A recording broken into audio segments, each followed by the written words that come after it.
Code 9. After the death or retirement of the deputy, the new deputy must be chosen before moon high. It may seem callous to cats like you that a new deputy is named over the body of the old one. Would you prefer to grieve for one cat before passing your loyalties to another? As you are about to see, dwelling in the past is not a luxury warrior cats have. We must face the future. The time for mourning will come. A sign from StarClan. Red Scar studied the spluttering hunched cat in front of him and shook his head. You can't go to the Moonstone today, Bray Whisker. You wouldn't make it as far as the Thunderpath. Bray Whisker paused to gulp in air, then protested. But I have to go. I have to receive my 9 lives and my new name from StarClan. StarClan will be perfectly aware of how sick you are, Red Scar pointed out. They won't want you to exhaust yourself so soon. Your clan needs you whole and well. They have already accepted you as their clan leader. The brown and white she-cat's eyes clouded. They mourn for Snowstar as much as I do. I wish I was still his deputy. Snowstar will be mourned for many moons, but that cannot stop us from doing our duty, and yours, Red Scar added, is to get rid of this white cough so you can be fit and strong to lead your clan. Are you sure it's white cough? Could it be green cough like Snowstar had? It's white cough, definitely, Red Scar meowed. Now lie down and rest. But I need to appoint a deputy too, Bray Whisker protested, lapsing into a fit of coughing. It can wait. You wait until you can do it without coughing in his or her face. I'll bring you some tansy to soothe your chest and a poppy seed to help you sleep. When he returned, Bray Whisker was curled in her nest, her flank rising and falling evenly. She didn't stir, so he decided not to wake her.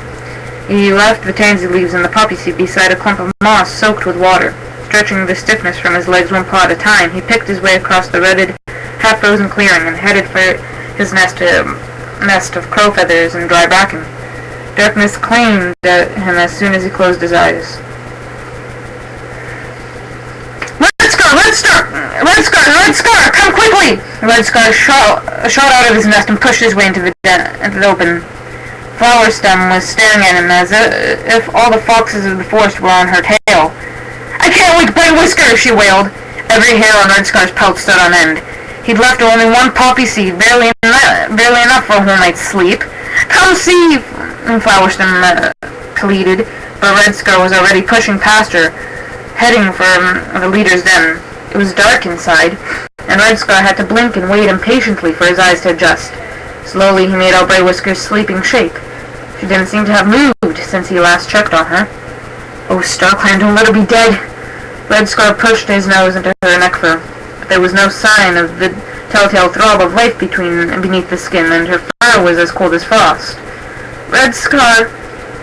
Flower Stem was standing in the entrance to the den. He turned to her and shook his head. Another leader had died before she had a chance to receive her 9 lives. Oh no! Flower Stem wailed. A tortoiseshell head appeared behind her. What's wrong? Oh, Mossfire! Flower Stem turned to face her littermate. Bray Whisker's dead! Red Scar pattered out of the den, his paws heavy as stone. She must have developed green cough in the night. She died in her sleep. Mossfire stared at him. But she never chose a deputy. Who will be our leader now? Red Scar knew he had to help his clan find a way out of this terrible darkness. I'll call the cats together, he meowed. He chose to stay on the ground rather than stand on the fallen log that the leaders had used to address the clan. Bray Whisker had taken her place there only once, to greet her clan for the first time since Snowstar's death. A fit of coughing had stopped her, and Red Scar had ordered her back to her den. I should have known it was green cough. There must have been something else I could have done.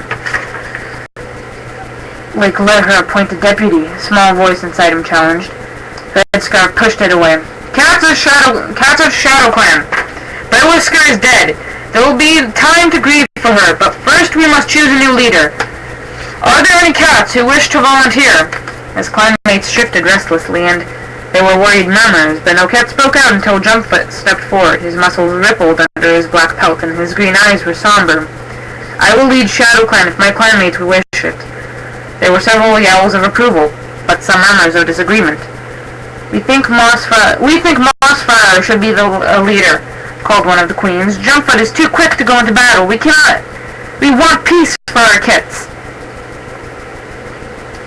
Mossfire walked forward to stand beside Jumpfoot. She dipped her head to Red Scar. My clanmates honor me, and I would be willing to be their leader.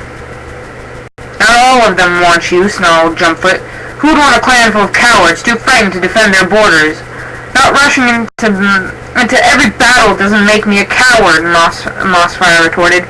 I can fight as well as you any day. Prove it, Jumpstar challenged.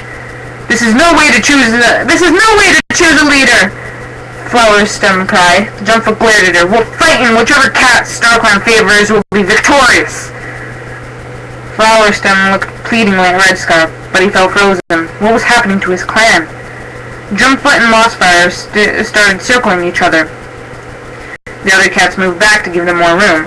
Mossfire struck first, with an easy swipe that Jumpfoot sprang away from, with a contemptuous hiss. You ought to do better than that. Very well, spat Mossfire, and she leaped at him, front legs outstretched, claws glinting in the frosty sun. She racked a set of scratches into Jumpfoot's flank, leaving scarlet beads of blood with a yowl. Jumpfoot spun around and slashed at her face, then sank his claws into her shoulder and rolled her onto the ground, pummeling at her with his hind legs. Red Scar turned away. He could not believe StarClan wanted two warriors to fight like this in order to lead their clan. He winced as he heard Mossfire gasp with pain and the sound of ripping fur as she retaliated. There was a thud as Jumpfoot went down and a gasp from the watching cats, and another, softer thud as Mossfire crumpled beside him. Mossfire, no! That was Flowerstem. The stench of blood told Red Scar what he would see.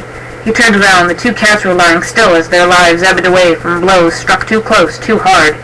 Red Scar felt numb. He had failed again. Three elders were already shuffling forward to rearrange the bodies for their clanmates' vigil. It would last all night, and then what? ShadowClan still had no leader. The cats were silent, moving slowly as if their limbs had frozen, none quite meeting another's eyes. The blood of these cats stains all our paws. Flowerstem alone seemed to have her voice. She wove among the stunned cats, confronting them, sending them to the fresh kill pile to eat. We have to keep up our strength. There's still sickness in the air. No more cats must die. Quietly, she asked two of the senior warriors to take out hunting patrols with all the apprentices. There's no need for them to spend all day looking at these fallen warriors. Keep them busy, but battle training would not be appropriate, I think. Her clanmates nodded and led the younger cats silently out of the clearing. Then Flowerstem approached Red Scar. Her eyes looked dull with shock, but she spoke calmly. Is there anything I can do for you, Red Scar? Fetch herbs or water? Red Scar shook his head. There was nothing any cat could do. I'll be in my den, he told her, and headed for the thicket of hawthorn that screened his nest and his store of herbs. He stumbled into the nest, feeling many seasons older than he had when he last lay down and closed his eyes.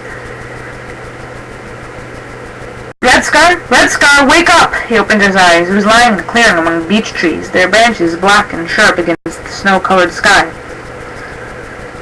The grass beneath him was crisp and cold. He jumped up, shivering. Red Scar, you must find a new leader for ShadowClan. Snowstar! The gray cat nodded. I have been watching my clan and I grieve for every one of my cats.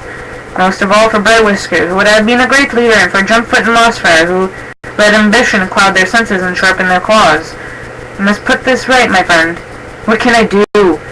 Red Scar wailed. You will choose a new leader, Snowstorm meowed, and that cat must choose a deputy at once. A clan must never be left like this again. A headless creature that wads into blood because it cannot see. At the next gathering, the new leader must introduce a new rule for the warrior code. Deputies must be replaced by Moon High, so a leader will never be alone for more than half a day. Now tell me, who would you choose as your next leader? Red Scar started to protest, but he wouldn't choose, but he looked in Snowstar's eyes, silenced him. But the look in Snowstar's eyes silenced him. Flowerstem, he meowed. She watched her sister die in front of her, but her only thoughts were to make the clan feel safe and keep them occupied before tonight's vigil. A wise choice, so tell the clan. Red Scar stared at him. Why should they listen to me? I've done nothing for them. Nothing!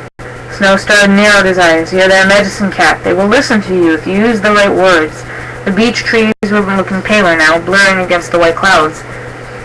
Snowstar was fading too. Go now, Red Scar, he called. Appoint Flowerstem as the new leader of Shadow Clan.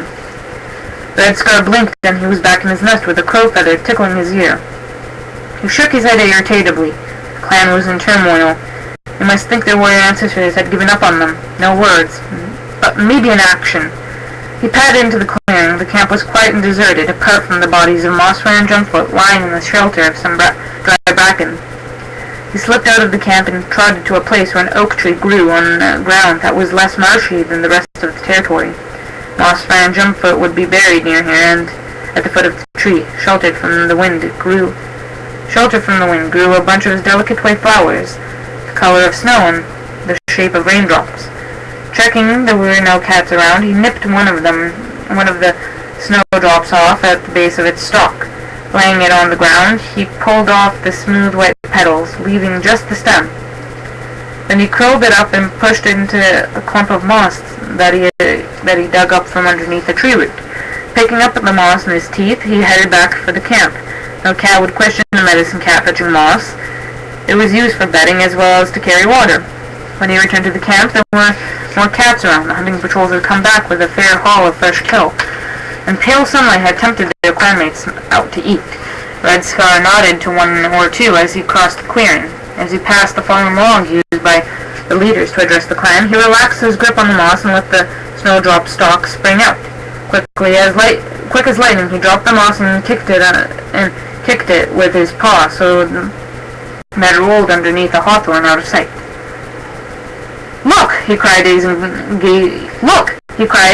gazing down at the pale green stem lying at his paws. It was as slim as a whisker, still quivering from where it had uncurled. Did any cat bring this into the camp? His clanmates gathered round. It's a snowdrop stalk. They only grow by the oak tree, right? Meowed one of the apprentices. Red Scar lifted his head and faced them. His paws were shaking, but he sank his claws into the earth to keep them still. "It's a sign from Star Clan," he announced. "They want us to know their choice for the new Shadow Clan leader." "Who?" gasped a she-cat plump with kits. Red Scar touched the stalk with his paw. "Flowerstem." There was a gasp, the murmurs of agreement. The ginger and white she-cat was pushed to the front of the cats. She looked dazed. "I don't know what to say," she began. "Just say you will lead us, as Star Clan wishes," meowed Red Scar. Flowerstem looked down at the snowdrop stalk, then over her shoulder at her motionless sister. "To honor Mossfire's memory and Jumpfoot's, yes, I will." She dipped her head as joyful yowls rose around her. Maybe Star Clan had needed a Red Scar's help to send his message, but it was what Snowstar wanted, and he would tell Flowerstar to choose her deputy before the moon reached its height, in front of the bodies of her fallen clanmates in Bright Whisker, so that their spirits could hear and approve her choice.